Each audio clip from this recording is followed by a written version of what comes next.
Buongiorno a tutti. Scusate il ritardo, abbiamo avuto un problema tecnico. Adesso iniziamo. Aspettiamo tutti gli spettatori che si stanno collegando.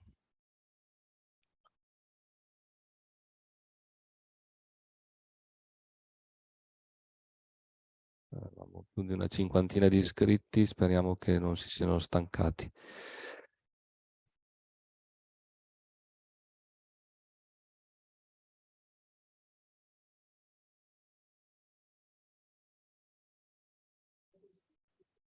Allora, registriamo l'incontro, poi decideremo, vediamo se lo mettiamo a disposizione, comunque in ogni caso servirà per noi, per la parte di discussione, eventualmente avere il verbale. Intanto salutiamo Pina Romandini, Lara Perissinotto, Ketty Paiaro, che ci aiuteranno a capire meglio la nuova direttiva e come applicare le indicazioni per il syllabus, e naturalmente Federica Broccali che ci segue nella regia.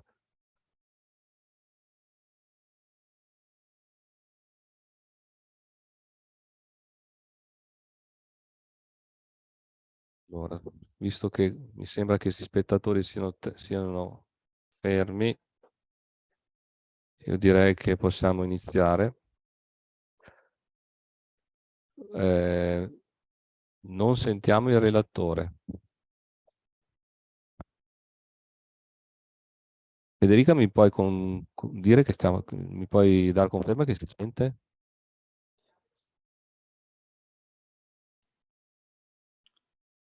Sì, si sente.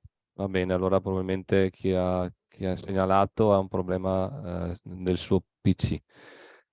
Ok, allora vi chiedo di due cose, vi do alcune indicazioni. Intanto usate domande e risposte per le domande ai relatori, ai nostri colleghi, e invece la chat per le indicazioni di carattere generale. Spero che i colleghi abbiano risolto sulla parte di... Eventualmente scrivete in chat che Federica vi darà qualche indicazione, potete anche uscire e rientrare.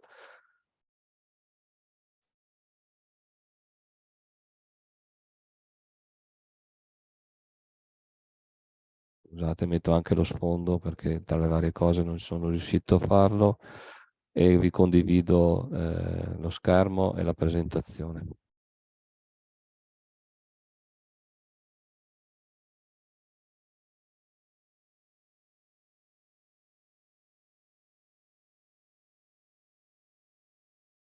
Datemi conferma che si vede la presentazione, io inizierei la riunione di oggi. Si vede bene. Ok, grazie a tutti. Oggi, come dicevo, è il secondo incontro che facciamo sulla direttiva della formazione del Ministero della Pubblica Amministrazione, e lo scopo di oggi è quello di... intanto vi farò un piccolo riassunto nel contesto normativo, dopodiché Pina Romandini di Veneto Lavoro ci spiegherà come funziona il syllabus e come si può registrare le nuove funzionalità disponibili. Lara Perissinotto, sempre di Veneto Lavoro, invece ci spiegherà come loro stanno affrontando il tema e diciamo, un esempio pratico di come loro si stanno organizzando.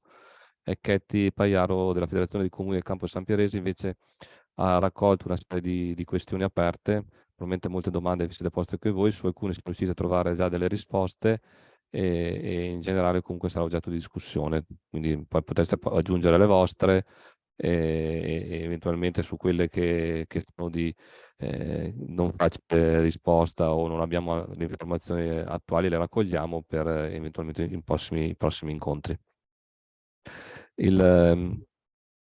Voi siete stati invitati, insomma, tutti quelli che fanno parte come referenti per la formazione della coalizione competenze digitali, e anche tutti i referenti della coalizione come diciamo, platea del destinatario di questo intervento. L'obiettivo è quello di condividere, insomma, quali sono le novità. La direttiva del Ministero ha portato alcuni cambiamenti che sono importanti nella gestione degli obiettivi formativi dei dipendenti. Noi naturalmente trattiamo la parte diciamo, relativa allo sviluppo delle competenze digitali, ma in ogni caso insomma, la panoramica poi comunque diciamo, il sistema si applica a tutte alle altre competenze digitali e non. Eh, l- ci sono tre cose importanti che a mio avviso sono da sottolineare. Intanto che gli obiettivi formativi possono essere legati agli obiettivi di performance. Le amministrazioni devono fare la programmazione degli obiettivi di sviluppo delle competenze del proprio personale all'interno del PIAO e devono garantire almeno 24 ore di formazione l'anno.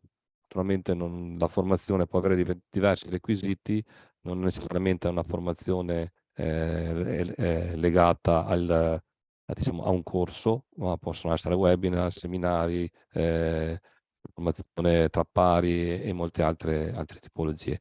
E proprio su questo poi l'amministrazione è chiamata a dare delle indicazioni. Quindi sono tre insomma, i temi che riguardano, poi che vanno indicati nel PIAO, sono intanto le macro aree tematiche, cioè le tipologie di formazione, il target di formazione a cui è rivolta insomma, gli interventi della pubblica amministrazione, i soggetti beneficiari, a seconda se sono neoassunti, donne, uomini, dipendenti over 50, e diciamo anche, quindi sono chiamati a capire qual è il target di riferimento e come dicevo anche le metodologie utilizzate, quindi non soltanto la formazione in aula, ma ci sono anche convegni, seminari, webinar, web training, coaching, e-learning, tutto quello che vogliamo metterci. Quindi come vedete anche un incontro come questo può essere ritenuto parte della formazione del personale. Regione del Veneto fa molti incontri di questo tipo, ha gruppi tra pari di approfondimento. L'idea è capire anche con voi come mettere a sistema tutte queste iniziative e aiutarvi a costruire la vostra, diciamo, programmazione formativa. Dopodiché, una volta anche eseguita, c'è tutta una parte di monitoraggio che viene richiesta ed se ne dà conto all'interno dello stato di attuazione del PIAO e quanti dipendenti sono coinvolti in valore assoluto, in percentuale, ore anno, i sistemi di monitoraggio che vengono utilizzati, il syllabus per esempio ne ha uno interno, ma non sempre sono le informazioni necessarie per fare il monitoraggio che verrà richiesto dal Ministero, avrà tutte le informazioni necessarie, individuare indicatori di output come gli iscritti, i dipendenti che hanno completato la loro formazione, molte volte chi si iscrive non la completa, le ore complessive fruite per unità di personale, quindi per ogni personale quante ore sono state messe a disposizione e anche le tipologie, quindi le ore di formazione in funzione delle tipologie che abbiamo indicato prima. E infine anche indicatori di impatto, cioè è sempre necessario capire e conoscere quali erano diciamo, le competenze e la conoscenza in entrata e quelle in uscita. Quindi anche è importante insomma, nell'erogazione di questi, anche di incontri, prevedere dei test all'ingresso e all'uscita per capire quanto si conosceva all'inizio e quanto è rimasto e si è acquisito dopo un webinar.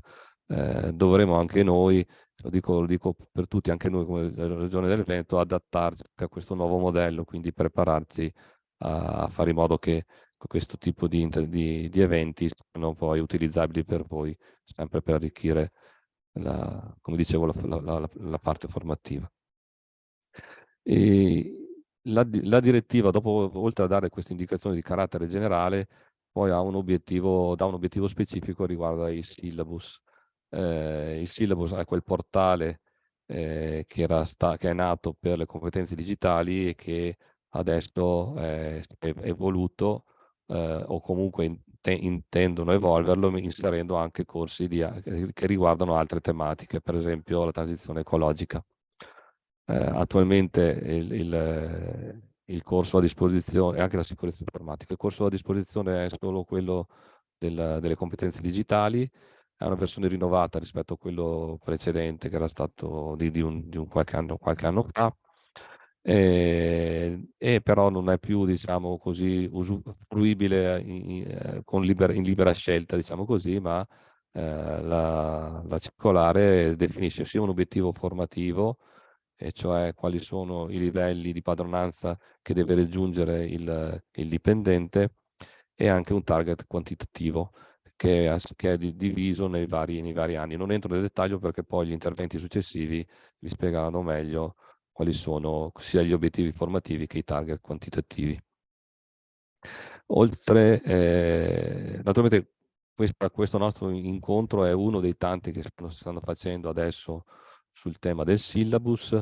Formez ha già fatto 5 edizioni di cicli di webinar, di 3 webinar. Il prossimo, quindi se qualcuno di voi vuole rivedere o approfondire con quel tema rispetto a quello che può essere l'ora e mezza che passiamo insieme oggi, c'è un ciclo che inizia il 19 di giugno, le iscrizioni sono entro il 12 di giugno alle 9:30, le modalità di iscrizione sono quelle classiche del Formez.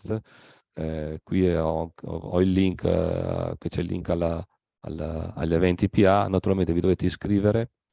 Per iscrivere dovete accedere alla sezione degli eventi PA, compilate un form se non avete già utenza e password, e una volta che siete entrati e avete avuto accesso a questa scheda, vi si aprirà la parte di iscrizione.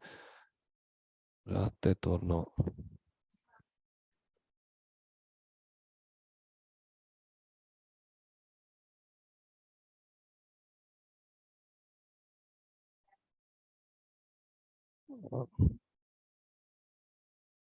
Se riesco.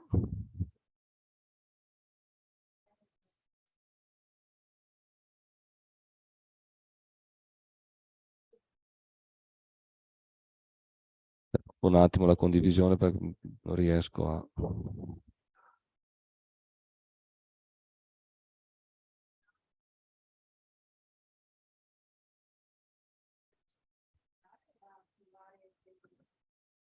Ok, diciamo, c'è questo ciclo, quindi potete iscrivervi, seguire gli incontri. Gli incontri di solito sono anche registrati per rivederli in un secondo momento. Ultima cosa, dopo passo la parola alle colleghe. Cos'è la coalizione? Allora, la coalizione è un'alleanza territoriale da pubbliche amministrazioni, tutte tra i comuni del Veneto, Regione del Veneto, gestita assieme ad ANCI, con la quale, dicevo, organizziamo tutta una serie di eventi che a questo punto, con la nuova circolare, possono essere considerati che eventi formativi. Noi, come dicevo, Regione Veneto non fa formazione, ma diciamo indirettamente possiamo riutilizzare queste iniziative. Ogni anno noi programmiamo un evento a settembre, primi di ottobre, in cui comunichiamo quali sono state le attività svolte e quelle che saranno svolte nell'anno successivo. E diciamo non è una cosa che Regione Veneto fa da sola, ma la fa diciamo, in collaborazione con tutti gli enti. Abbiamo circa 250 enti che hanno aderito, lo potete fare anche voi se qualcuno di voi non l'ha ancora fatto. Basta andare nel sito di ANCI Veneto e cercare coalizione per competenze digitali, oppure andare sulla Maextra regionale. Lì c'è un piccolo modulo, un modulo molto semplice in cui si chiede di poter aderire alla coalizione. Da quel momento in poi scatta tutta una serie di meccanismi, insomma, vi manderemo dei questionari o delle mail in cui individuate il personale che può essere coinvolto nei gruppi di approfondimento, nei gruppi tecnici di animazione, riceverete tutte le informazioni dei webinar che stiamo facendo e così via. Da lì può partire una collaborazione con voi per aumentare le competenze digitali dei vostri dipendenti. Fatta questa introduzione, direi che la mia parte è conclusa. Se non ci sono domande, non ne vedo, io direi di passare la parola a Pina, che ci spiegherà come è possibile come si fa a registrarsi nel syllabus e quali sono le funzionalità. La scadenza prossima per la registrazione è il 30 di giugno, quindi non mancano molti giorni, e quindi mi sembrava utile spiegarvi come si fa se qualcuno non ha ancora avuto la possibilità di approfondire il tema. Prego, interrompo la condivisione. Pina, poi se prova Sì, a ci partire con sono. la tua nel frattempo. Pina Romandini, Lara Perissinotto di Veneto Lavoro e Katie Paiaro sono come voi del gruppo dei diciamo, referenti per la formazione. Si sono resi disponibili ad approfondire il tema e quindi raccontarvi a voi quello che hanno imparato anche dai webinar, quindi facendo una specie di bigino, un riassunto di quello che poteva essere, sono tutte le informazioni riguardano la questione. Naturalmente, come sono resi disponibili loro, potete rendervi disponibili anche voi ed aiutarci, insomma, ad accrescere questo gruppo di lavoro in base, insomma, alle vostre capacità e disponibilità di tempo. Prego Pina, grazie ancora per essere intervenuta. Grazie, intanto buongiorno a tutti e come diceva appunto Nicola, sono Pina Romandini e insieme a Lara Perissinotto mi occupo di formazione nell'Academy di Veneto Lavoro. E in questa sessione cercherò di presentarvi un po' le funzionalità principali del syllabus, specificando come prima cosa che non siamo noi i gestori della piattaforma e che quindi per qualsiasi criticità o malfunzionamento dovrete semplicemente scrivere all'assistenza. Poi vi farò vedere anche come si fa. Adesso condivido lo schermo.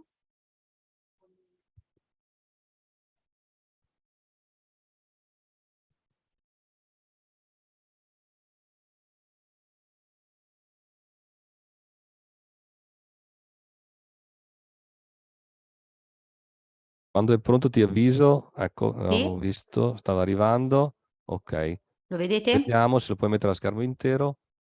Allora sì. Naturalmente tutto il materiale poi lo metteremo a disposizione una volta finito il webinar dentro la My Extranet. Apriremo una sezione con il materiale e la documentazione che presentiamo oggi. Prego, Perfetto. vai pure. Allora, inizio intanto con il dirvi che questo materiale è tratto diciamo che è stato preso dal manuale presente sul syllabus e da alcune slide rese disponibili dal sito della Formez, quindi è tutto materiale che potete comunque già trovare. Io ovviamente ho fatto un sunto sulle funzionalità basi. Allora, intanto partiamo con il sito pubblico. Il sito pubblico, cioè la schermata che avete a disposizione prima di aver effettuato il login. Perché questa home page rappresenta appunto la vetrina della piattaforma dalla quale si può accedere all'area riservata e che consente come a primo impatto di scoprire cosa sia il syllabus, cosa offre e come funziona. È possibile poi cercare la propria amministrazione per capire se è già registrata e qui vi ho messo anche il percorso, quindi dall'home page basterà cliccare come formarsi con syllabus, cerca la tua amministrazione o in alternativa registrare la propria amministrazione, ovviamente solo per i rappresentanti legali o i suoi delegati.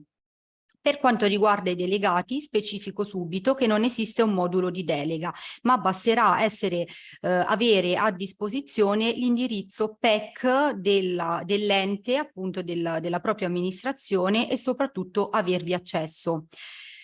È poi possibile, cosa molto importante, l'accesso alle FAQ.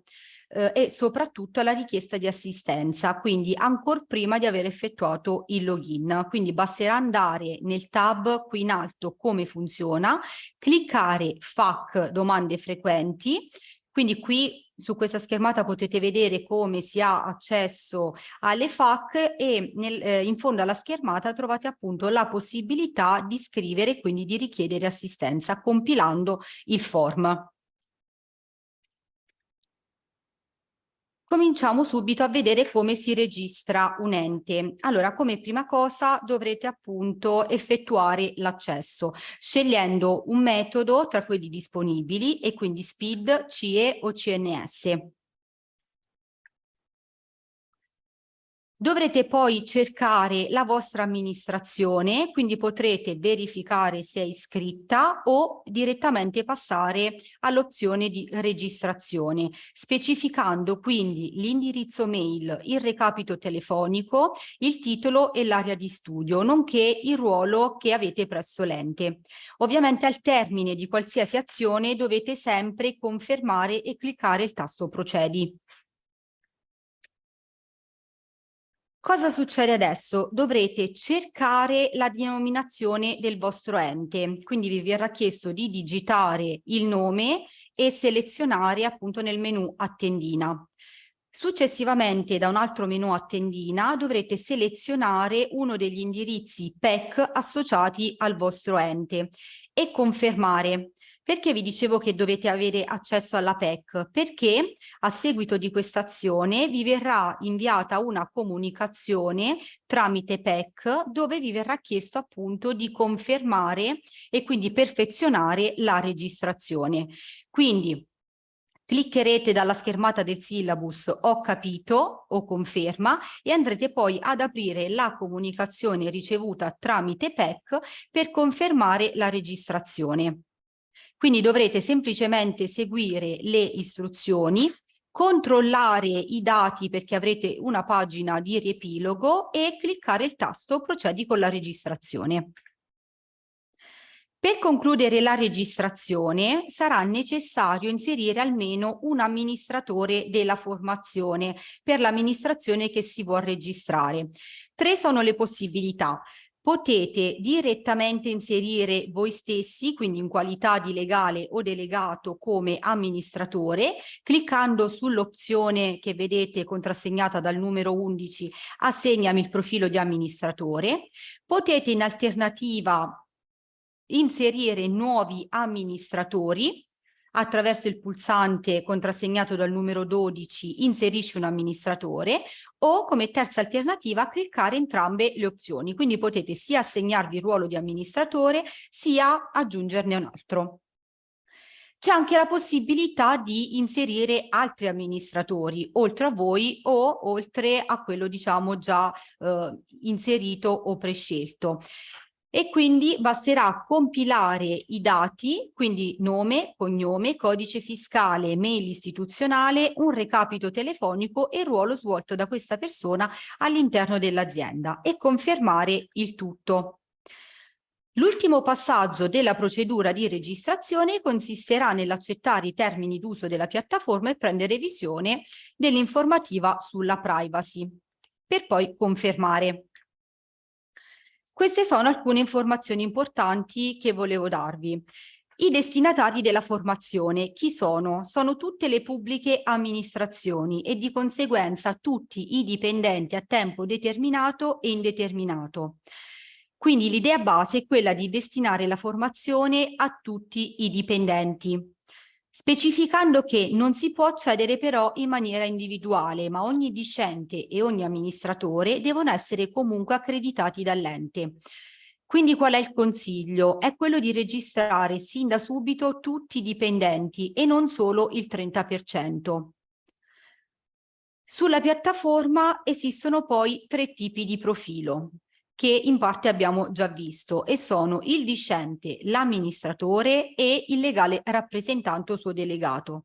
Ciascun profilo, come immaginerete, ha delle funzionalità e delle necessità specifiche. Tuttavia è possibile avere utenze multiruolo, esempio amministratore e discente, a cui vengono abilitate più funzionalità. Ad ogni modo, ogni amministratore può gestire la formazione di uno o anche più enti che lo hanno abilitato. Passiamo ora a vedere come si effettua il login. Allora, in caso di primo login, cosa succede? Basterà entrare sulla piattaforma, autenticarsi quindi come prima cliccare il tasto entra, scegliere la modalità di accesso e subito dopo vi verrà chiesto di completare i dati relativi al vostro profilo. Quindi vi verranno appunto chieste delle informazioni come il comune, la provincia e il ruolo che svolgete all'interno dell'azienda, nonché di accettare i termini d'uso e l'informativa sulla privacy. Essendo questo un primo accesso, avrete la possibilità di visualizzare una presentazione della piattaforma o in alternativa di saltarla. Quindi potrete cliccare il tasto avanti contrassegnato dal numero 7 o in alternativa salta l'introduzione contrassegnata dal numero 8. Se invece non si tratta di un primo accesso, basterà appunto procedere con l'autenticazione e non vi verrà più chiesto di inserire dati relativi al vostro profilo. Passiamo adesso all'home page, cioè una volta che vi sarete autenticati. Quindi la pagina che vi accoglierà una volta effettuato il login è la home page, dove appunto potrete vedere tutti i profili che vi sono stati assegnati. Lo vedete qui contrassegnati dal numero 1, 2, 3. In questo caso sono presenti tutti e tre. Ma voi vedrete solo quelli che vi sono stati attribuiti. In automatico, una volta entrati, se vi è stato assegnato il ruolo di amministratore, voi entrate come amministratore. Se volete invece svolgere la formazione, basterà cliccare sul tab numero 2 di discente. Dalla home page è possibile anche accedere ai dati relativi al proprio percorso di formazione. Cliccando appunto sulla tua formazione che vedete in alto, è possibile accedere all'offerta formativa disponibile cliccando sul tab Catalogo.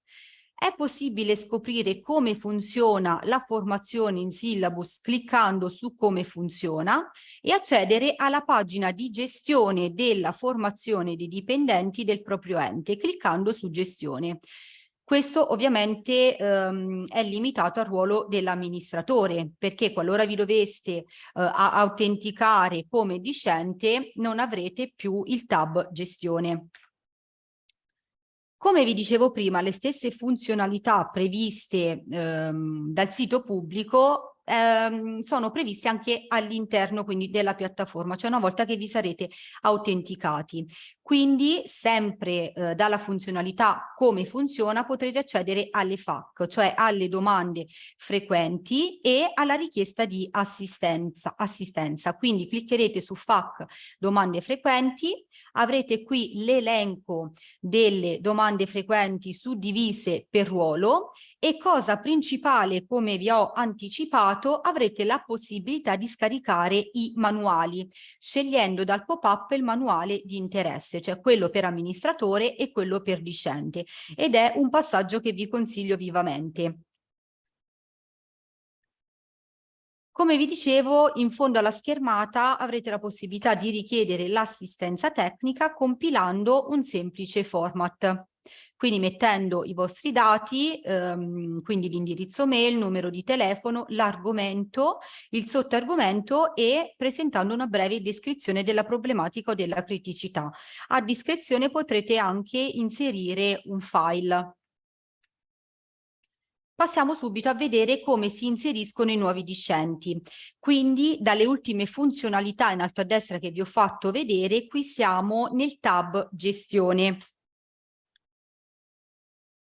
Quindi dal tab Gestione basterà entrare nel tab Anagrafica, scaricare, allora, innanzitutto cliccare su Nuovi discenti, scaricare il template per poi compilarlo con i dati richiesti che sono nome, cognome, codice fiscale e indirizzo mail, per poi caricarlo nuovamente nella piattaforma. Una cosa molto importante è quella di non andare a modificare la struttura del template. Stessa cosa è per diciamo, l'inserimento di nuovi amministratori. La procedura è la stessa, basterà semplicemente spostarsi sul tab degli amministratori e cliccare nuovamente la funzionalità nuovi amministratori. È possibile poi gestire i discenti anche categorizzandoli in gruppi. Quindi basterà andare sul tab gruppi accanto all'anagrafica, creare il gruppo, dare quindi un nome a questo gruppo. È possibile anche inserire una breve descrizione per poi andare ad inserire gli utenti attraverso due modalità: o scegliendoli dall'elenco in anagrafica per selezionarli singolarmente tra quelli esistenti, o caricando direttamente un file cumulativo con tutte le persone che si vogliono inserire nel gruppo. Ovviamente molto allora, importante, diciamo, questa cosa, è che la scelta di categorizzare gli utenti in gruppi è possibile farla anche successivamente, quindi non è un passaggio obbligatorio. Passiamo adesso al monitoraggio. Qui siamo appunto sempre all'interno dell'opzione gestione, nello specifico nel tab monitoraggio. Quindi nella pagina del monitoraggio è possibile andare a monitorare alcuni dati relativi ai discenti dell'ente amministrato e alle assegnazioni effettuate. Quindi nel tab discenti, che vedete qui colorato in blu, è possibile consultare dei grafici, quindi di riepilogo, sugli utenti registrati che hanno effettuato o meno il primo accesso, suddivisi per genere, per fascia di età, per livello di istruzione. Quindi basterà cliccare sul segno più o meno per ingrandire o ridurre le sezioni di interesse. Spostandoci invece sul tab assegnazioni, sarà possibile andare a consultare i dati delle assegnazioni nella pagina del monitoraggio, e quindi potremo consultare dei grafici di riepilogo sulle competenze e sugli ambiti assegnati e non assegnati, sui dati relativi ai percorsi formativi e sui livelli di competenza. Qui trovate scritto anche dati sui corsi singoli, ma al momento nella piattaforma non sono presenti corsi singoli. Io ho terminato con la presentazione, vi ho spiegato un attimino le funzionalità principali. L'unica cosa che volevo specificare è che qualora uno di voi venga assegnato come amministratore, qualora debba essere anche discente, deve comunque essere registrato anche come discente, ma perché non sarà sufficiente essere amministratori. Quindi dovrete essere registrati sia come amministratori sia come discenti. Grazie Pina. Grazie a voi. Naturalmente chi avesse bisogno di fare domande di approfondimento, scrivetelo nella sezione domande e risposte, e dopo cerchiamo di rispondere verso la fine. Io passerei la parola a Lara, che così ci spiega cosa state facendo in Veneto Lavoro. E magari Lara, se dici anche due parole, non so se avevi previsto una presentazione di come siete organizzati, che voi avete anche un'academy, quindi Veneto Lavoro Academy, più o meno anche per capire la dimensione. Insomma, naturalmente Veneto Lavoro ha una dimensione che è oltre quella che può essere di un comune un po' più complessa, un po' come la regione c'è 3.000 dipendenti, quindi è importante, insomma, dai anche qualche indicazione al riguardo.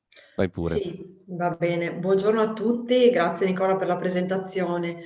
Io sono la referente formazione per Veneto Lavoro. Come diceva Nicola, Veneto Lavoro è un ente in house della Regione Veneto. Noi ci occupiamo prevalentemente di politiche per il lavoro. Come magari sapete, gestiamo tutta la rete dei centri per l'impiego, che ha ben 40 sedi in tutto il territorio regionale. Ovviamente tutto questo implica anche avere un certo numero di dipendenti. Noi attualmente abbiamo all'incirca 600-620 dipendenti. Dico circa perché sono in corso delle assunzioni, quindi il numero è molto ballerino al momento.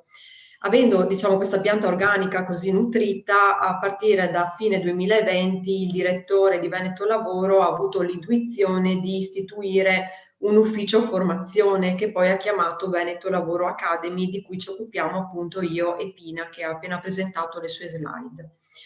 Essendo ufficio formazione, abbiamo anche aderito alla coalizione su invito della Regione del Veneto ancora l'anno scorso, insieme anche ad un altro collega che è, diciamo, che fa parte dell'ambito del sistema informativo e che quindi è colui che è referente insieme al responsabile per la transizione digitale di Veneto Lavoro. Quindi siamo io ed Enzo Andretta i referenti per la coalizione. Io mi occupo però nello specifico di formazione. Allora, il mio intervento qua oggi è motivato dal fatto che volevamo un attimino darvi anche l'idea di come possa essere praticamente effettuata questa adesione al syllabus e a quello che dentro il syllabus è il progetto per lo sviluppo delle competenze digitali dei dipendenti di una pubblica amministrazione. Quindi adesso condividerò il mio schermo, ci sono alcune slide che vi fanno ben intendere che cosa ha fatto in questo paio d'anni Veneto Lavoro. È una buona prassi, buona non lo so, una prassi comunque che noi abbiamo e che vogliamo condividere con voi in modo tale che se qualcosa vi torna utile, può essere di spunto, di ispirazione per voi, la possiate di fatto far vostra. Ecco, questo è un po' l'intento del mio intervento. Vado dunque a condividere subito lo schermo.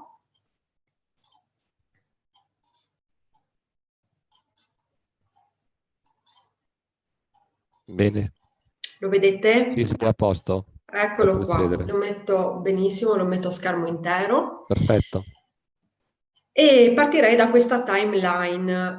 Non è per parlare delle cose prendendole troppo alla larga, ma giusto per farvi una panoramica di che cosa ha fatto Veneto Lavoro in questi 2 anni. Quindi partiamo dal 2022 in cui Veneto Lavoro aveva accolto l'invito di aderire al progetto Competenze Digitali per la PA che l'anno scorso aveva promosso il Dipartimento per la Funzione Pubblica. Quindi a inizio 2022 Veneto Lavoro aveva aderito appunto a questo progetto, ma aveva pensato anche di non entrare subito nel merito del progetto, promuovendolo presso i propri dipendenti, bensì di prendersi un attimino di tempo per avviare una fase cosiddetta sperimentale. Questa fase sperimentale che noi avevamo inaugurato a cavallo della pausa estiva, quindi eravamo tra agosto e settembre 2022, aveva previsto da parte nostra l'identificazione di 5 tester.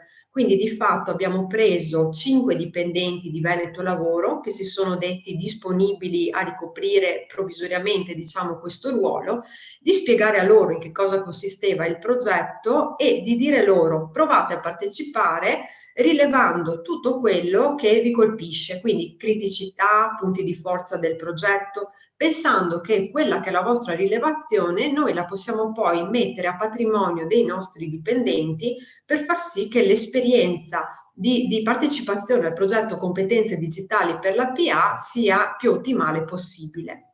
Abbiamo quindi atteso che questi 5 tester completassero il percorso e a ottobre 2022 abbiamo organizzato dei focus group per la restituzione dei risultati, che sono stati di fatto anche molto interessanti e molto utili. Avevamo quindi in mente tra novembre e dicembre 2022 di programmare la partecipazione al progetto da parte dei dipendenti dell'ente. Stavamo di fatto ragionando su quali gruppi avviare per primi, perché ho detto prima noi abbiamo all'incirca 600 dipendenti e questi fanno delle attività molto difformi perché abbiamo 400 dipendenti ai centri per l'impiego, altri 200 in sede centrale e negli ambiti, quindi in quei quartieri generali diciamo delle varie province, dei vari territori provinciali e dovevamo un attimo cercare anche di capire chi avviare prima la formazione e chi dopo, anche perché questo impegno fosse sostenibile rispetto anche alla partecipazione ad altre attività formative cui nel frattempo erano state avviate i nostri dipendenti, quindi i CP stavano già facendo formazione, magari non sovraccarichiamo loro, sovraccarichiamo gli altri. Stavamo facendo tutte queste discussioni, eravamo lì pronti per partire quando, cambio di scenario e quindi cambio di slide, arriviamo a marzo 2023. marzo 2023, in data 23 marzo appunto, viene emanata questa direttiva del Ministro per la Pubblica Amministrazione Zangrillo, che è stata ben spiegata all'inizio da Nicola, con contestuale lancio della nuova piattaforma Syllabus. Allora abbiamo detto, aspettiamo un attimo, cerchiamo di capire bene che cosa intende dire questa direttiva, perché non vogliamo che ci sia uno sforzo da un lato eccessivo, dall'altro magari inutile, a far sì di partire con questo progetto, avevamo tutto pronto e poi magari non capiamo bene quali sono i nuovi parametri introdotti dalla direttiva. Così ci siamo presi un attimino di tempo per pensare. Noi dell'Ufficio Academy e anche il referente della coalizione di cui parlavo prima abbiamo quindi deciso di partecipare al ciclo di webinar della Formez PA tra aprile e maggio 2023 per cercare di contestualizzare meglio la direttiva e per cercare soprattutto di capire meglio come il vecchio progetto Competenze Digitali per la PA andava ad innestarsi dentro queste nuove previsioni. E nel frattempo, oltre a questo, abbiamo anche avuto l'occasione di fare alcuni incontri di coordinamento con la Regione del Veneto. Ci siamo sentiti anche con Nicola, col suo team più volte, in modo da intraprendere un po' una strada comune, perché facciamo parte di una coalizione, quindi c'è un margine ovviamente di libertà, però vogliamo che alcuni parametri, alcune traiettorie siano uguali per tutti. Detto questo, adesso abbiamo il quadro della situazione un pochino più completo e possiamo dire che siamo pronti a partire. Quindi vogliamo anche noi rispettare, come previsto dalla direttiva, la scadenza del 30 giugno 2023 per poter registrare i nostri utenti al Syllabus. Sottolineo che le persone referenti, quindi io, Pina e il collega Enzo Andretta e i 5 tester che avevano nel frattempo partecipato all'iniziativa, non perderanno tutto il lavoro già svolto, tutta la partecipazione ai percorsi già fatta nel corso del 2022, perché la direttiva su questo è chiara e siccome il progetto Competenze Digitali PA è transitato in questo nuovo programma più ampio, quello che è stato fatto non va perduto. Quindi al momento diciamo che c'è già una minima quota parte di dipendenti di Veneto Lavoro che ha già almeno avviato, non dico completato, dico avviato il percorso e adesso vi spiego bene perché. Allora, per andare nel merito di questa spiegazione ho bisogno di questa ulteriore slide e soprattutto della tabella che essa riporta. È una tabella interessante perché va a condensare quelle che sono le tempistiche di cui parla la direttiva con riferimento alla formazione per lo sviluppo delle competenze digitali. Quindi questa tabella è nello specifico dedicata a questo, alle competenze digitali, non a tutte le altre formazioni che concorrono comunque all'obiettivo delle 24 ore anno per dipendenti. Allora, se noi andiamo a leggere la direttiva ci dice chiaramente che entro il 30 di giugno 2023 le pubbliche amministrazioni devono registrarsi alla piattaforma Syllabus, indicando il referente per la formazione, se c'è, e abilitando i propri dipendenti. Quindi questa è una scadenza uguale per tutti. A questo punto, entro 6 mesi dalla registrazione, per cui aggiungendo i 6 mesi andiamo a fine anno, il 31 dicembre 2023, occorre che almeno il 30% dei dipendenti abbia completato l'assessment e dato avvio alla formazione.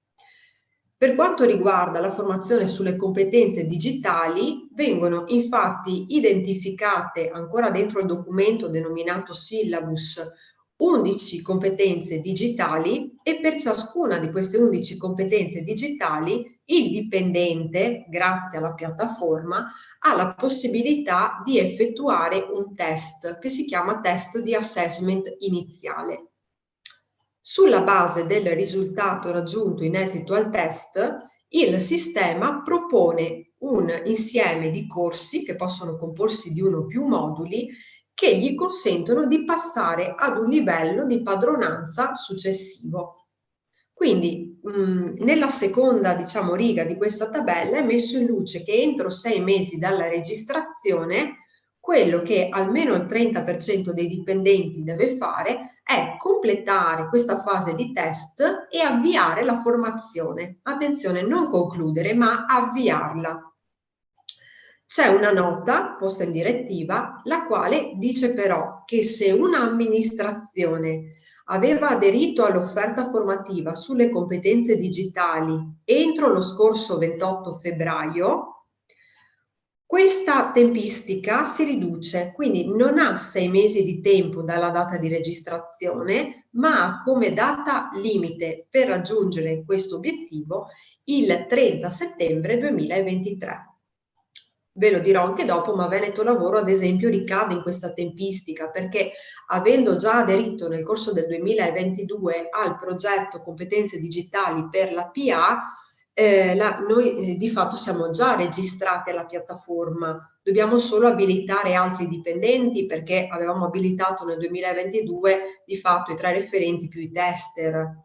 Però la registrazione è già avvenuta, quindi per noi questo completamento di assessment e l'avvio della formazione da parte di almeno il 30% dei dipendenti avrà come scadenza il 30 settembre e questo vale per qualcuno, non so, qualcuna delle amministrazioni che voi rappresentate al momento se ricadete nello stesso caso, quindi avevate già fatto la registrazione prima del 28 febbraio scorso. Quindi al di là comunque di questa tempistica che è declinata diversamente a seconda del momento di registrazione, per tutti, quindi per tutte le pubbliche amministrazioni, c'è questo ulteriore obiettivo, cioè che entro 6 mesi dall'avvio della formazione bisogna che il dipendente consegua l'obiettivo formativo. Il conseguimento dell'obiettivo formativo in che cosa consiste? Ed è specificato qui. Significa conseguimento da parte di ciascun dipendente di un livello di padronanza superiore rispetto a quello riscontrato ad esito del test di assessment iniziale per almeno 8 delle 11 competenze descritte nel documento syllabus. Quindi di fatto quando un dipendente che è stato abilitato, non possono entrare tutti i dipendenti così, ci deve essere prima un'abilitazione da parte dell'amministratore della piattaforma syllabus. Quando il dipendente entra in questa piattaforma e aderisce così al progetto per lo sviluppo delle competenze digitali, si trova le 11 competenze. Lui deve fare questo test di assessment iniziale per tutte e 11 e vedere come si posiziona. L'obiettivo che deve conseguire entro i 6 mesi da quando ha fatto i test e ha avviato la formazione, quindi la data cade da quando il singolo dipendente ha fatto il test e avviato la formazione, entro questi 6 mesi deve riuscire a passare di almeno un livello di padronanza 8 delle 11 competenze. Questo è l'obiettivo che pone la direttiva. Una cosa importante da specificare è che se facendo il test di assessment iniziale il dipendente già acquisisce un livello avanzato, si trova nella situazione per cui quella competenza è già a livello massimo e quindi già concorre senza fare nessuna formazione al conseguimento dell'obiettivo di salire di un livello per 8 delle 11 competenze. Quindi io supponiamo ho le 11 competenze, queste 11 competenze faccio i test e per 2 mi pongo in esito all'assessment iniziale già a livello avanzato, non ho più da fare il superamento di un livello di 8 su 11, ma di 6 su 11, perché 2 sono già a posto. Questa cosa è ben spiegata comunque all'interno della direttiva. La direttiva specifica un po' meglio quello che è l'obiettivo formativo in relazione alla sua scansione temporale. Quindi la direttiva mi viene a dire che comunque per gli anni successivi al 2023 lo sviluppo delle competenze digitali dei propri dipendenti andrà pianificato nel PIAO in modo tale da assicurare il conseguimento dei seguenti obiettivi.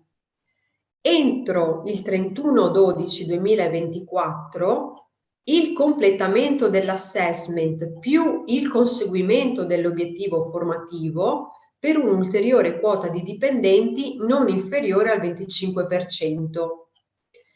Ed entro il 31 dicembre 2025 sempre il completamento dell'assessment e il conseguimento dell'obiettivo formativo per un'ulteriore quota che questa volta non deve essere inferiore al 20%. Quindi se noi leggiamo le due slide in maniera integrata, quindi andiamo a fare un po' una sintesi di ciò che ci pone come obiettivo la direttiva, ne deduciamo che l'obiettivo nell'arco che va dal 2023 al 2025 è far sì che il completamento dell'assessment più il conseguimento dell'obiettivo formativo sia raggiunto per almeno il 75% dei dipendenti. Quindi di fatto un 30% sarà più o meno conseguito a inizio 2024, perché noi dobbiamo fare il conto vediamo se riesco la slide prima. No. Eccola qua. Quindi se qua ho i 6 mesi di tempo dall'avvio della formazione, posso pensare che se anche un dipendente si prende un po' in ritardo, entro il 30 settembre fa l'avvio, a altri 6 mesi andiamo a fine marzo. Se invece aveva tempo fino al 31/12, altri 6 mesi andiamo più o meno a fine giugno. Per cui a inizio, diciamo entro il primo semestre più o meno del 2024, ci sarà almeno il 30%, attenzione, che deve completare il conseguimento dell'obiettivo formativo per i propri dipendenti. Entro la fine dell'anno prossimo 2024 un altro 25%, cui si aggiunge per il 2025 un ulteriore 20%. Perché questo 75% dei dipendenti? Perché proprio questo dice la direttiva? Perché è il modo per poter conseguire il raggiungimento dei target previsti dal PNRR di fatto. Quindi la direttiva lo spiega molto bene. In realtà questi obiettivi all'interno del progetto per lo sviluppo delle competenze digitali PA sono stati così declinati per assicurare il raggiungimento dei target che sono previsti all'interno del Piano Nazionale di Ripresa e Resilienza. Ed è anche specificato che si possono raggiungere se tutte le pubbliche amministrazioni fanno questo sforzo in maniera condivisa, se ognuno fa la propria parte. Quindi questa è un po' anche la ratio con cui la direttiva deve essere interpretata. Veniamo adesso alla prassi di Veneto Lavoro. Vi spiego un attimo in maniera molto sintetica che cosa intendiamo fare noi d'ora in avanti. Per farlo riprendo la tabella di prima alla quale accosto la tabella di Veneto Lavoro. Allora, specificando qui all'inizio, come già detto prima a voce, che noi ci siamo registrati alla piattaforma entro lo scorso aprile, per cui ricadiamo nella tempistica non dei 6 mesi ma del 30 di settembre. Quindi premesso questo, diciamo che per noi la scadenza è, come per gli altri, entro il 30 giugno 2003 abilitare alla piattaforma tutti i dipendenti, ok?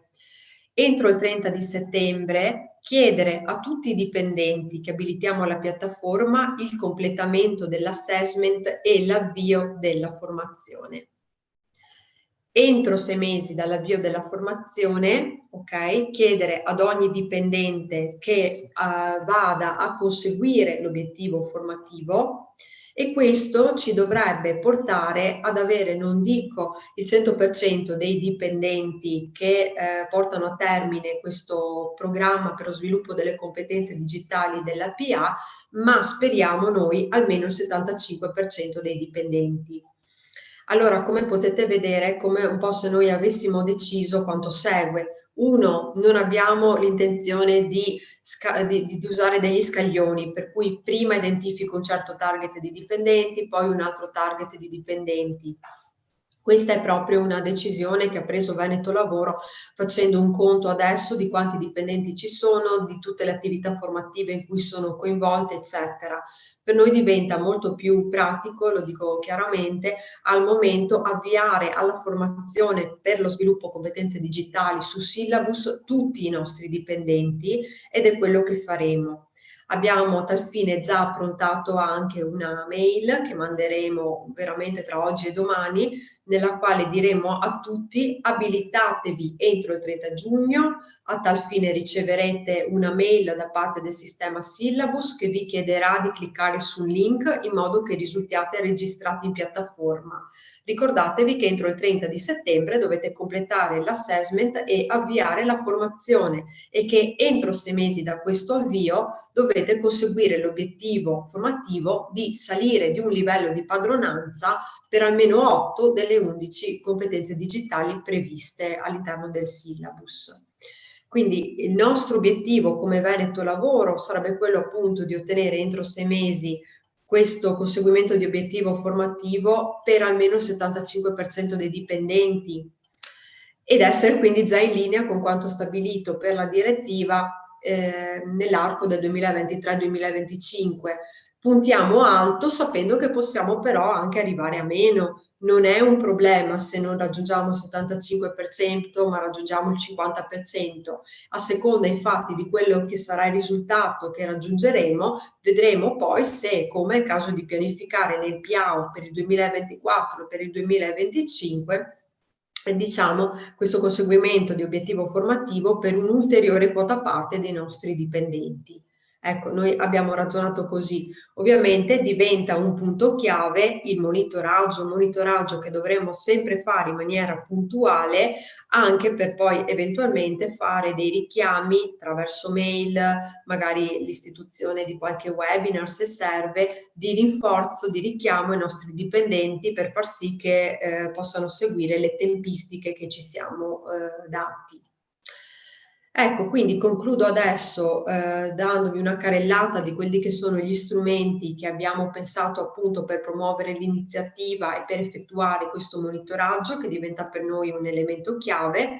Quindi, come ho detto poco fa, abbiamo predisposto il testo di una mail che invieremo nei prossimi giorni a tutti i dipendenti dicendo loro che esiste questa direttiva, dicendo loro che ovviamente dobbiamo aderire a questo progetto digitale e chiedendo loro di registrarsi a Syllabus.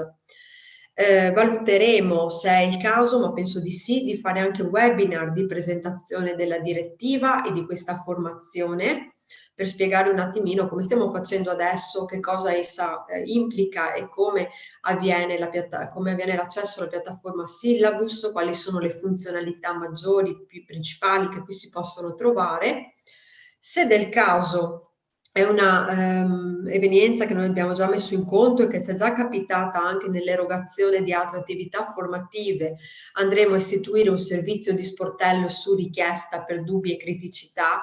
Noi lo chiamiamo question time, possono essere degli slot di tempo che mettiamo a disposizione ogni settimana, ogni 2 settimane, per una durata ad esempio di un'ora che viene fatta in modalità sincrona, in cui ci rendiamo disponibili noi dell'ufficio formazione con il gruppo di persone che hanno dei dubbi per rispondere in tempo reale, dicendo: se ti trovi male qui ricordati che devi far così, questa è la funzionalità, eccetera. E poi infine il monitoraggio di cui ho parlato anche prima, con un eventuale recall per fare in modo che ci sia sempre un allineamento dei nostri dipendenti rispetto alle tempistiche che abbiamo stabilito.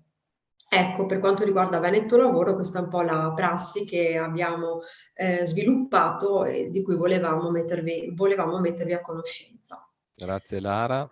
Grazie a voi. Allora, sono arrivate alcune domande, io però comunque vorrei parlare adesso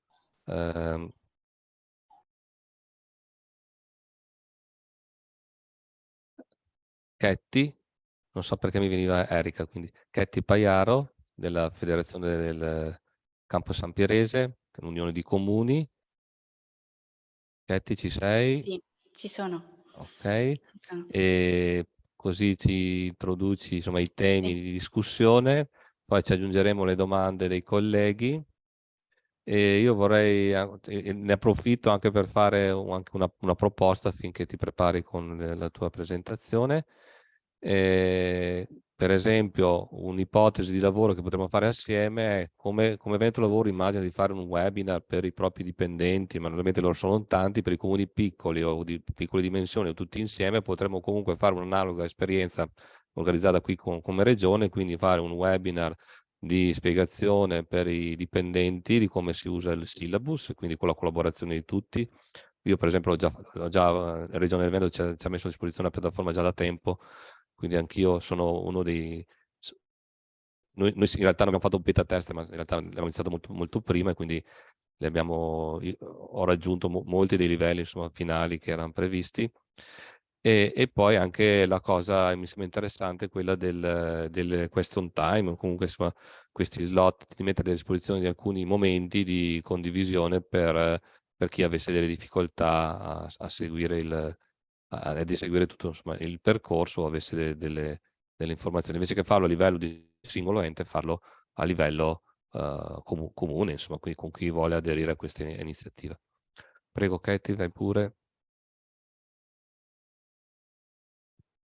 Anche tu presentati un attimo per chi non conoscesse la federazione, anche perché immagino che lo svolgete per tutti i comuni, insomma, le vostre attività, insomma, per la formazione, avete Sì, un'unica, insomma, punto, no, di erogazione dei servizi al sì. personale.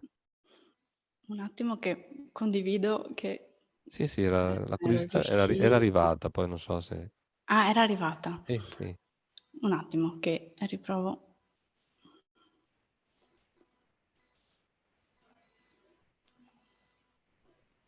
Ecco qui.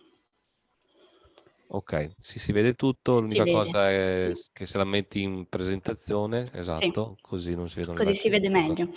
Allora io Bene. sono Katie Paiaro Oh, scusa, non dell'ufficio è partita, però ti fermo. Sì? Vediamo sempre la slide iniziale con tutte quelle in fianco, quindi Ah, o hai un condiviso attimo. una parte sbagliata dello schermo. Noi così vediamo tutto, vediamo le tue slide e tutto quanto. Così si vede? Se tu In modalità... lanci la presentazione Così non va? non va. Vabbè, può andare anche così. A me sembra che si veda comunque. Hai ridotto la parte delle slide, tieni presente che sì, le devi scorrere da lì. Ok, Sì. importante che... Bene, facciamo così, dai. Ok, Ok. parti pure. Allora, sono Katie Paiaro della Federazione dei Comuni del Campo San Pierese, dell'Ufficio Formazione. Noi eroghiamo formazione prevalentemente per i nostri 10 comuni della federazione, però la allarghiamo anche ai comuni esterni. Queste FAQ e questioni aperte, questo materiale che è stato preparato vedendo quanto abbiamo appreso insomma, nei corsi fatti con la Formez e l'IFEL. Inizio subito. Ci saranno sicuramente alcune cose che sono già state dette da Pina e Lara, e quindi faccio un po' una carrellata veloce. Il target prioritario sono i dipendenti pubblici, ma possono accedere anche tutti coloro che ruotano intorno alla PA e le società partecipate. Quindi di syllabus, rispetto a syllabus. A che dipendenti è rivolto? È rivolto a tutti i dipendenti pubblici, sia a tempo determinato che indeterminato. L'adesione a syllabus deve essere pianificata, cioè come è stato disposto dalla direttiva, quindi almeno il 30% dei dipendenti devono effettuare la formazione, avviare la formazione nel 2023, il 55% entro il 2024 e arrivare ad almeno il 75% nel 2025. Non è così, perché è possibile iscrivere fin da subito tutti i dipendenti. Se un dipendente cambia amministrazione, non perde la formazione già svolta in syllabus e quindi la mantiene. Rispetto poi all'accesso, quanto è già stato detto molto bene da Lara e da Pina, le amministrazioni che hanno aderito prima del 28 febbraio 2023, i dipendenti, quindi sempre almeno il 30%, dovranno accedere, effettuare l'assessment e avviare la formazione entro il 30 settembre 2023. Completare quindi la formazione entro 6 mesi dall'avvio. Le amministrazioni, quindi per esempio come noi la federazione, che aderiscono entro il 30 giugno 2023, i dipendenti, quindi sempre almeno il 30%, dovranno accedere, effettuare l'assessment e avviare la formazione entro il 31/12/2023. completare la formazione entro i 6 mesi dall'avvio. Come si accede a Syllabus? Quindi si accede tramite l'identità digitale, lo SPID o la carta identità elettronica e la carta nazionale dei servizi. L'iscrizione, come ha ben precisato Pina, cioè la prima parte, la prima fase dell'adesione è l'adesione dell'ente con il legale rappresentante, successivamente l'amministratore e poi i discenti. La formazione è solo digitale, allora ad oggi sì, c'è la piattaforma Syllabus, in questo momento mette solo formazione in campo digitale, ma verrà implementata con moduli anche sugli appalti, sulla sicurezza informatica, la transizione ecologica, transizione amministrativa e l'agenda 2030. Quante sono le competenze digitali in Syllabus? Quindi ci sono 11 competenze, è necessario acquisire un livello di padronanza superiore almeno per 8 competenze su 11. La durata dei moduli in Syllabus è circa una durata di 90 minuti più il test, questo è quello riportato proprio nel sito, che scrive da base ad avanzato, quindi una durata totale. E è comunque possibile avviare la formazione, fermarla e ripartire in un altro momento. Quindi non si è costretti, insomma, a completare tutto sì, in un unico giorno, insomma. L'attestato di frequenza digital e open badge viene rilasciato, quindi un attestato all'interno della piattaforma. Poi la dispensa, c'è anche del materiale riassuntivo in piattaforma, quindi sempre presente, e c'è anche la possibilità di fare una formazione aggiuntiva e quindi degli approfondimenti, ma non è questo obbligatorio. Questioni aperte, quindi sono le domande che abbiamo raccolto e da un confronto anche con Veneto Lavoro e con la Regione. I corsi di formazione in house organizzati dagli uffici interni concorrono al raggiungimento delle 24 ore di formazione della direttiva. Rientrano anche la formazione obbligatoria e le attività informali. A queste domande abbiamo proprio visto nel sito di Syllabus, nelle FAQ, proprio delle prime risposte, insomma sono arrivate penso in questi giorni perché le ho viste proprio stamattina. Quindi vi leggo insomma le risposte: quale formazione deve far ciascun dipendente per raggiungere l'obiettivo 2023 di almeno 24 ore. Le 24 ore complessive di formazione all'anno sono sia di Syllabus sia quelle riferite agli obiettivi specifici propri dell'amministrazione di appartenenza. Passo a questa, dopo torno indietro, perché proprio precisa che le 24 ore di formazione all'anno che l'amministrazione è tenuta a garantire a ciascun dipendente devono essere necessariamente erogate attraverso la piattaforma Syllabus? No, la risposta è no. Quindi possono essere infatti annoverate nelle 24 ore di formazione anche la formazione obbligatoria, l'adesione alle iniziative PA 110 e Lode e Valore PA, o i corsi da remoto o in presenza direttamente finanziati e realizzati dall'amministrazione. Quindi questo risponde insomma a un nostro primo quesito.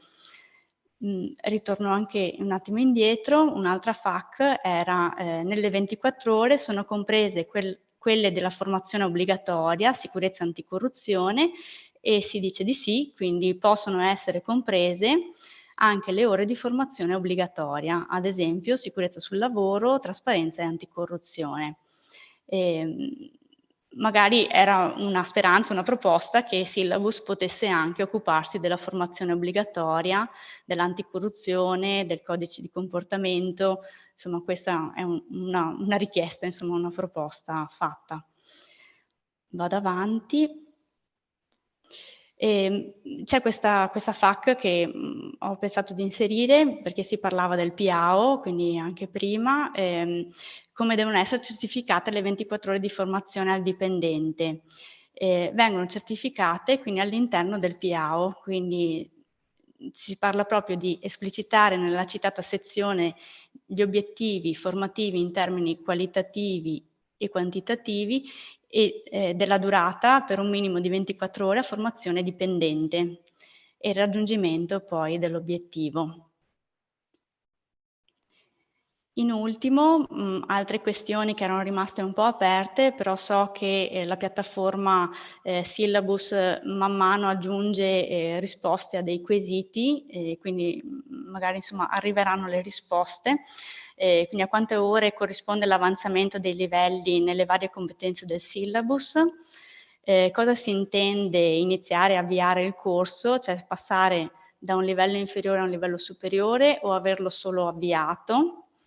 Il sistema di monitoraggio, che questo era una questione, era emersa con Veneto Lavoro, con Pina, perché il monitoraggio, quindi nella piattaforma, non permette ad oggi di vedere il tempo dedicato alla formazione per ogni dipendente e anche come verificare il 30%, quindi sempre dal monitoraggio, quindi di aver svolto la formazione. Questa era sì una cosa insomma che è rimasta un po' in sospeso e però anche qui sì, so che le FAQ insomma continueranno ad esserci, insomma a rispondere dentro la piattaforma. Grazie Ketty per averci segnalato tutte queste, sia le risposte ma anche i punti critici. Per chi non conoscesse il syllabus, i livelli previsti sono 3, base, intermedio, avanzato, e alla fine del test di assessment uno potrebbe dover fare praticamente il livello base se ha risposto male ad alcune domande. Le domande sono poche e in base, se uno ne sbaglia una su 2 praticamente viene considerato il livello base. Se invece riesce diciamo, a rispondere correttamente si trova a fare anche il livello probabilmente il livello intermedio avanzato. L'altra cosa è che il test di assessment, almeno nella prima fase, quando l'ho fatto io l'anno scorso, che se ripetuto prendeva come valore migliore l'ultimo, quindi non faceva una media, quindi se uno aveva magari ottenuto il livello avanzato la prima volta che aveva fatto il test su uno diciamo, delle 11 competenze e la volta dopo invece rifacendolo aveva quella base, contava l'ultimo e quindi alla fine io ho fatto 2 tentativi, al secondo tentativo mi ho detto mi tengo quello che arriva e parto avanti da lì. Ci sono alcune domande anche oltre a quelle che ha posto Ketty a cui possiamo dare eventualmente risposta, se non ha già fatto Lara o Pina.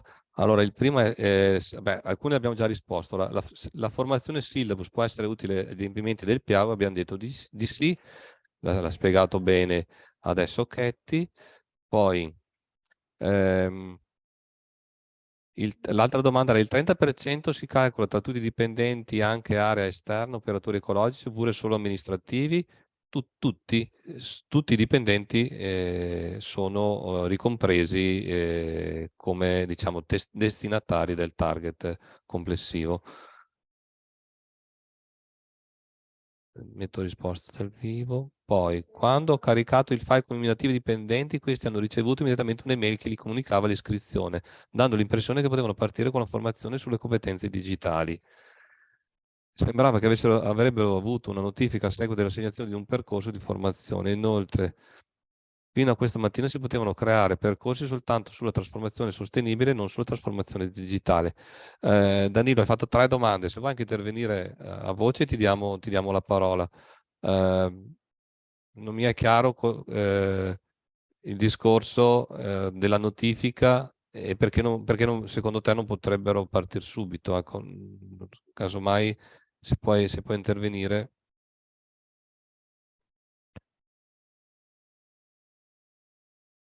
Allora. Basta che alzi la mano e io ti posso dare la parola. Ok. Federica, ci sei ancora?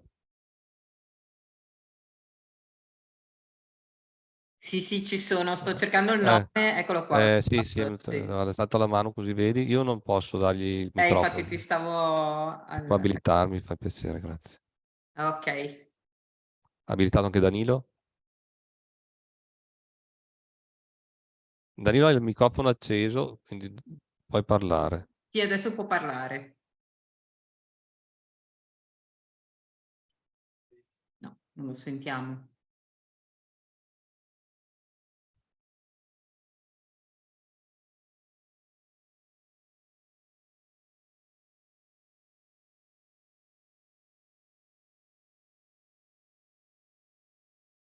Danilo in attesa,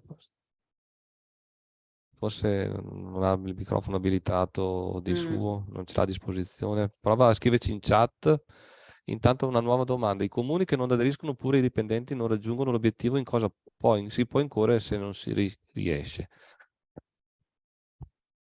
Allora, per quanto riguarda i dipendenti, diciamo che dovrebbe essere inserito, o così è previsto dalla direttiva, beh, intanto attendiamo Danilo quando riesce. Allora, la direttiva prevede che ci sia un collegamento con gli obiettivi di performance, quindi in questa fase, quella di quest'anno, probabilmente non potete inserirli, però a partire dagli anni successivi vanno a mio avviso inseriti all'interno degli obiettivi annuali e quindi poi insomma, entrerà nella valutazione del dipendente. Questo è quanto scritto nella direttiva.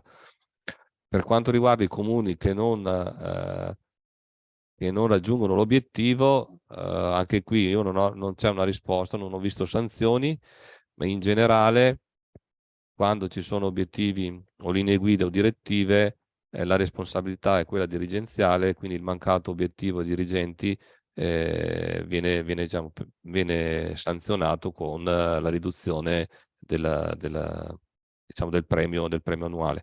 Anche in questo caso, nella costruzione del PIAO ci dovranno essere inseriti gli obiettivi previsti dalla direttiva e di conseguenza dovranno essere raggiunti il mancato adempimento avrà insomma, le sue conseguenze. Non ci sono sanzioni dirette, non c'è una norma specifica che dice cosa succede in questo caso. Quindi legato alle performance. Il PIAO è stato quest'anno, mi sembra, la prima volta che viene fatto e quindi già alcune cose non saranno state inserite per la direttiva successiva. Diciamo che l'applicazione vera e propria è quella del prossimo PIAO, insomma, mi viene da dire. Ci saranno il Ministero invierà dei questionari diciamo, a cui bisogna rispondere sul raggiungimento degli obiettivi o lo stato di avanzamento delle attività.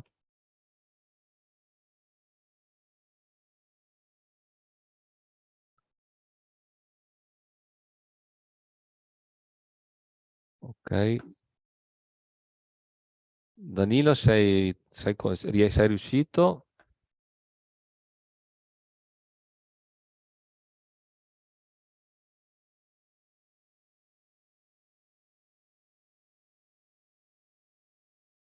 Niente, non abbiamo risolto il problema.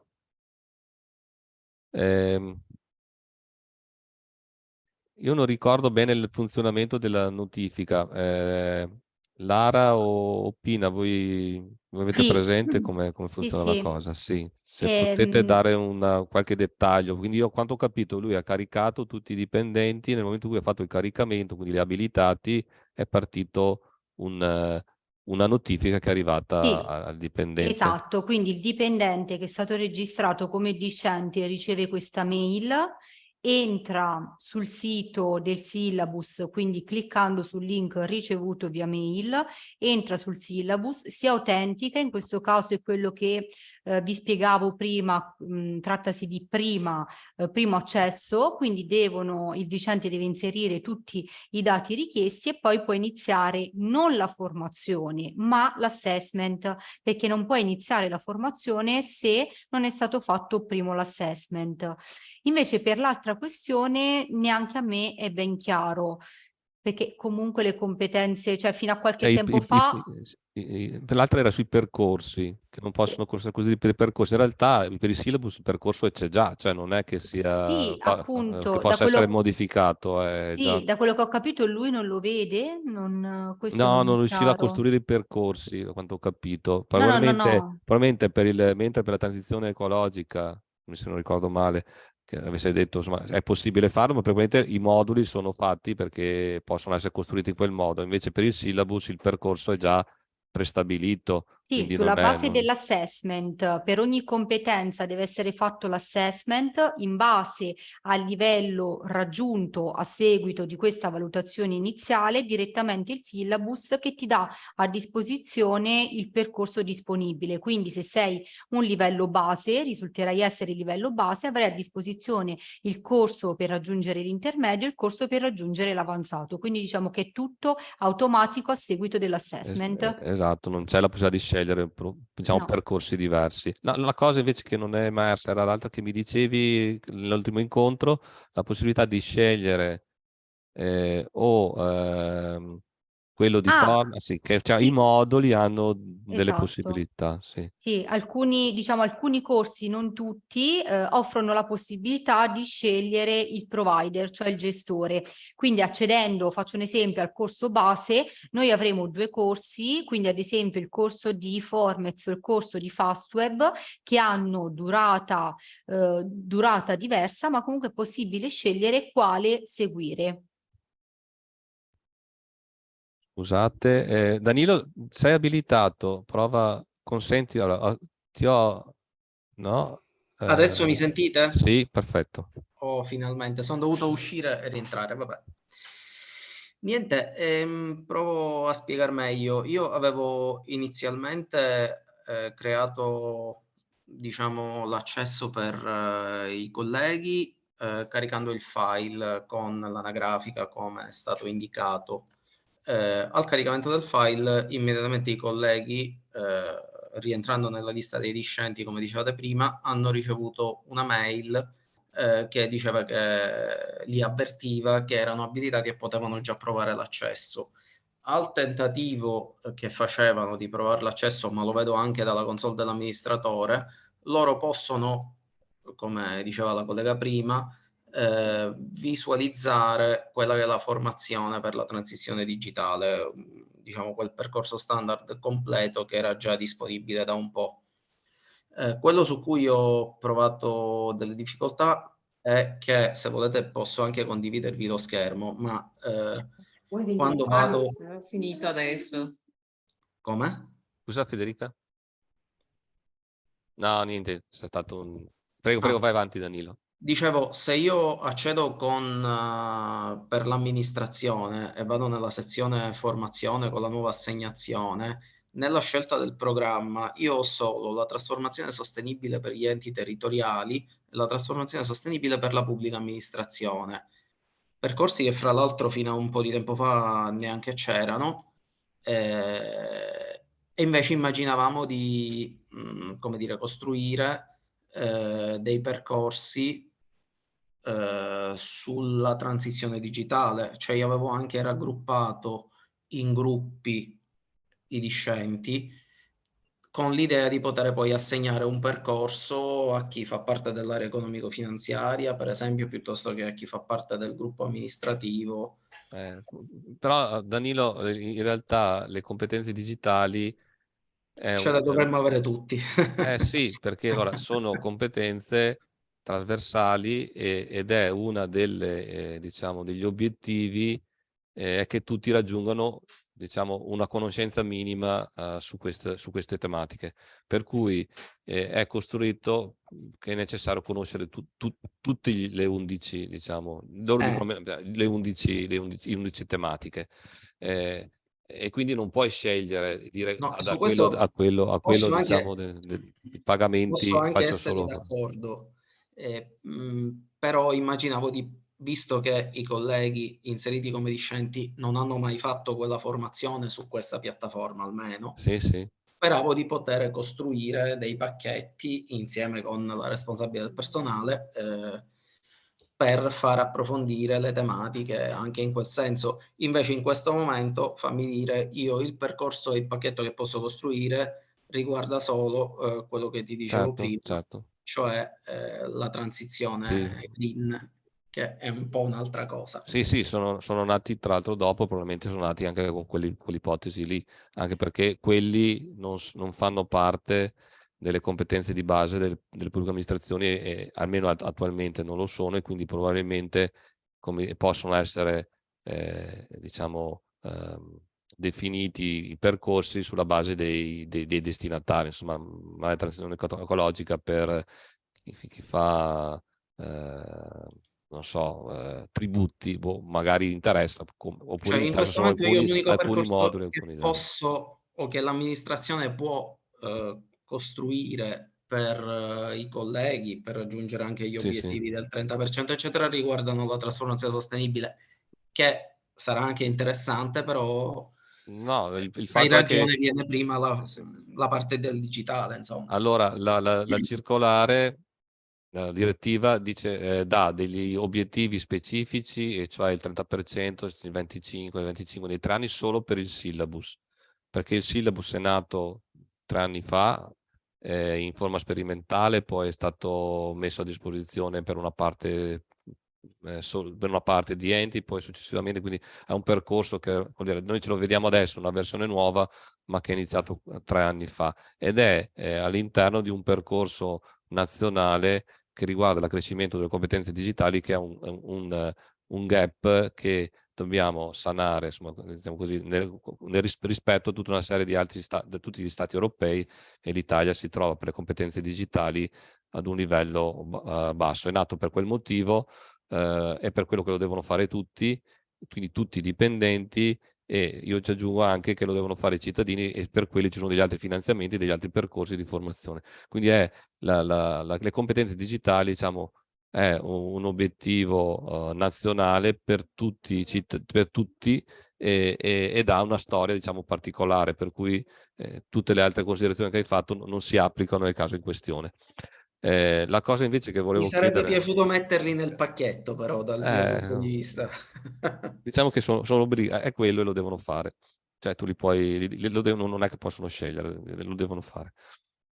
L'altra cosa invece che volevo capire con voi, che insomma che siete presenti, era quello di capire se il supporto che possiamo fare come regione, come gruppo e come coalizione, è quello di affiancare a questi, diciamo, incontri, che sono più per chi, diciamo, è amministratore del progetto, chiamiamolo così, con chi frequenterà, perché una cosa che ci siamo accorti anche nell'erogare corsi, per esempio per MyPay e altro, è che se non c'è un accompagnamento delle persone, difficilmente riescono a diciamo, seguire il corso con una certa continuità, e quindi il rischio è che, è vero, li abilitiamo tutti, ma se non li obblighiamo, tra virgolette, quindi messi all'interno del piano delle performance, e non li seguiamo, cioè li monitoriamo, corriamo il rischio di non raggiungere quegli obiettivi. E poi il fatto di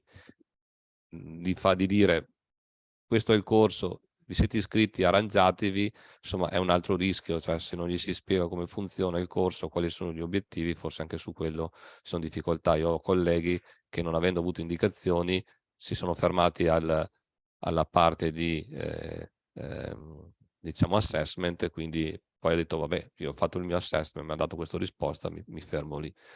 Quindi anche lì bisogna far capire qual è l'obiettivo e tutto quanto. Guardo un attimo la chat, perché mi sembrava ci fossero.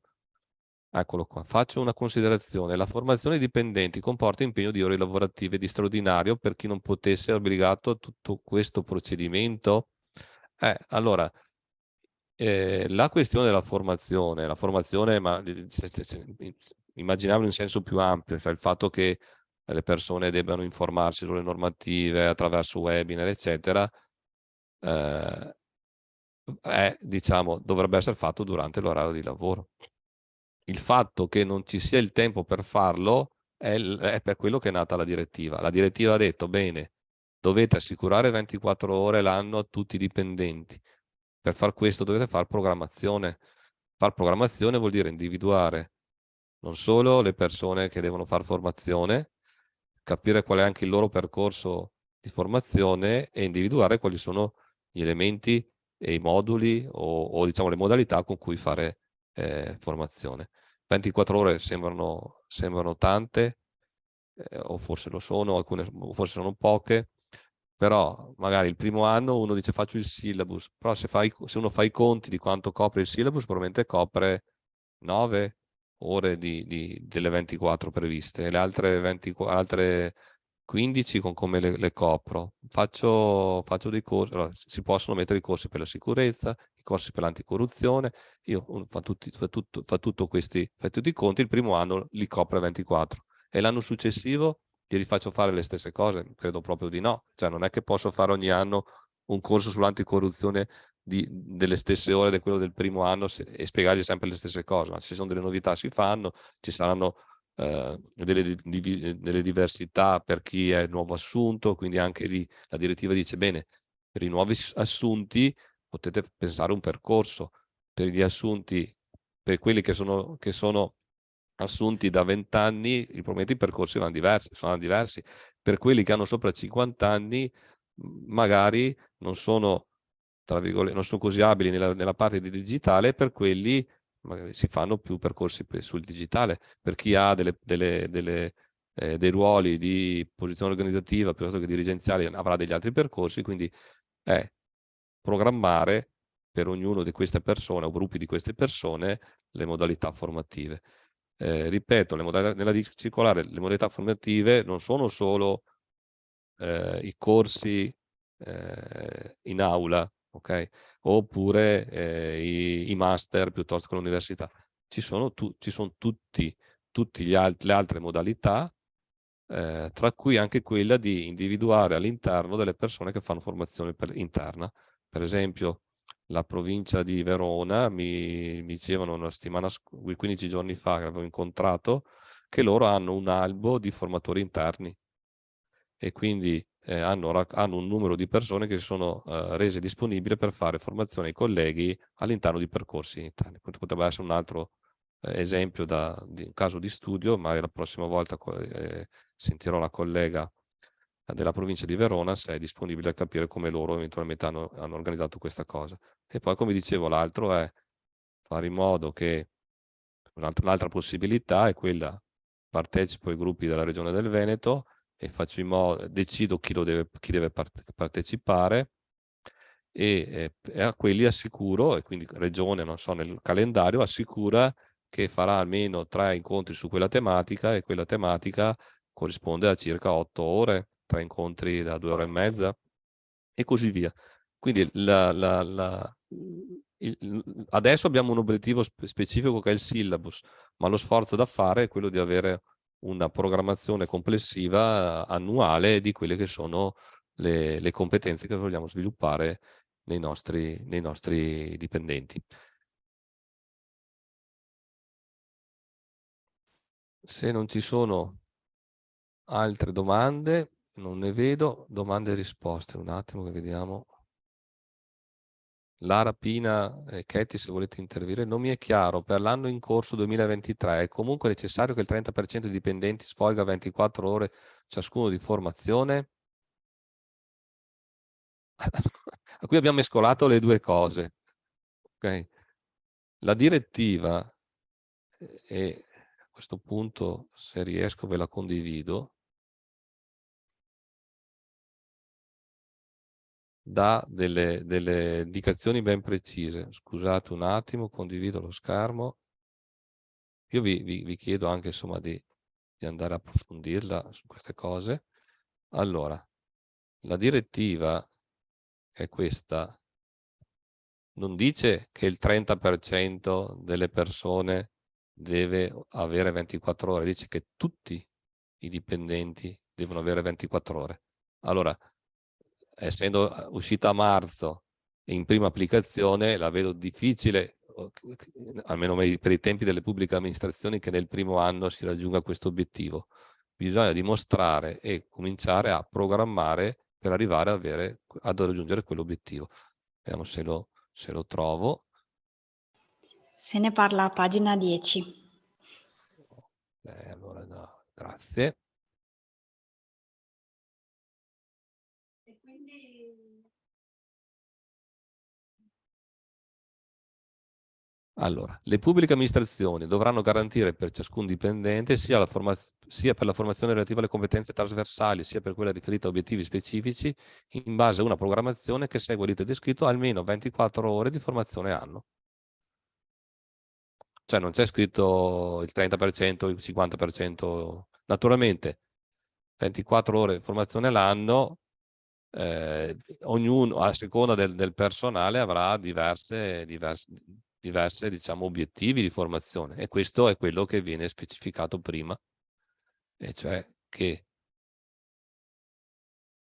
che era forse più su, vediamo. Questo è il syllabus.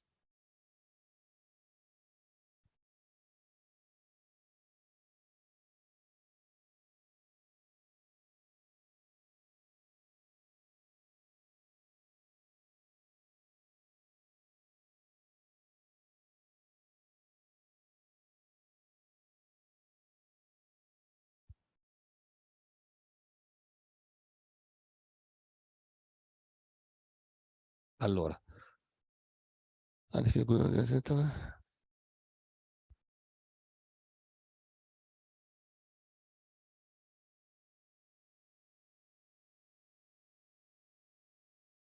programmano le attività di formazione del proprio personale attraverso specifiche sezioni del piano integrato attività e organizzazione. Quindi nel PIA uno deve scrivere. Il decreto ha previsto, per quanto riguarda i contenuti, che la sezione di programmazione 3.3 del piano triennale di fabbisogno del personale, quindi nel PIAO il decreto ha previsto che ci siano le priorità strategiche della formazione del personale in termini di riqualificazione e potenziamento, le risorse interne e esterne disponibili e attivabili ai fini delle strategie formative, quindi risorse interne vuol dire poter utilizzare anche il personale interno per poter fare formazione. Nel caso del coalizione regione, io vi dico, è possibile pensare, insomma, che ci siano, individuare, e questo è lo schema, insomma, nostro da anni, che alcune persone abbiano delle competenze maggiori e possono diventare, diciamo, formatori, un parola un po' grossa, diciamo, possono condividere le conoscenze con i colleghi.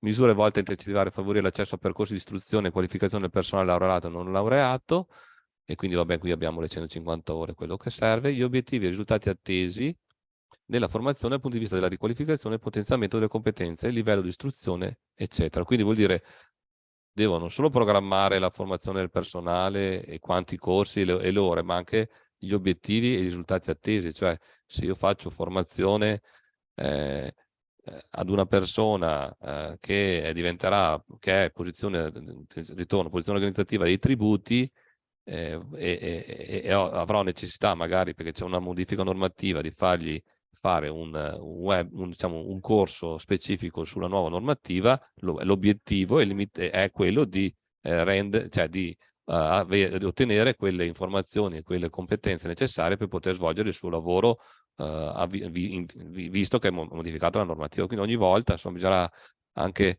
specificare. Io non so che dettaglio vorranno, però questi sono i temi che sono stati posti e che andrebbero indicati nel PIAO.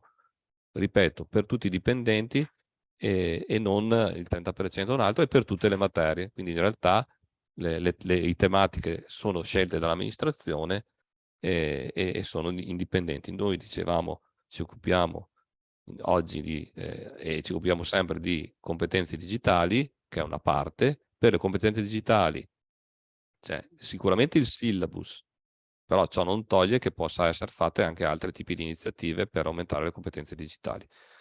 Non so, il corso che voi che è finanziato PNRR per la misura 144, quella del OpenID Connect, andrà a sommarsi alle varie ore di formazione.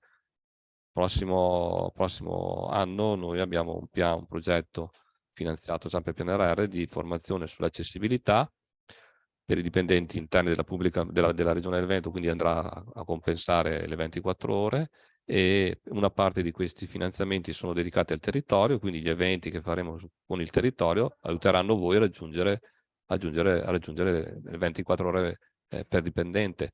Però è tutta per l'anno in corso, che era poi questa la domanda, credo insomma che in ogni caso sarebbe marzo, siamo a il primo trimestre, quindi rimangono 3 trimestri, sarebbero 24, ma sarebbero i 3/4 insomma di 24. 18, se uno volesse essere matematico, insomma. Però non credo che su questo, che per il primo anno ci sia né sanzioni né diciamo un'indicazione così precisa sulle ore. Spero di aver risposto. Quindi non facciamo confusione tra quelli che sono gli obiettivi del syllabus, che sono precisi, indicati in direttiva, che sono quelli che abbiamo illustrato oggi, e quelli invece che sono gli obiettivi generali della direttiva, che sono programmazione e assicurare le 24 ore.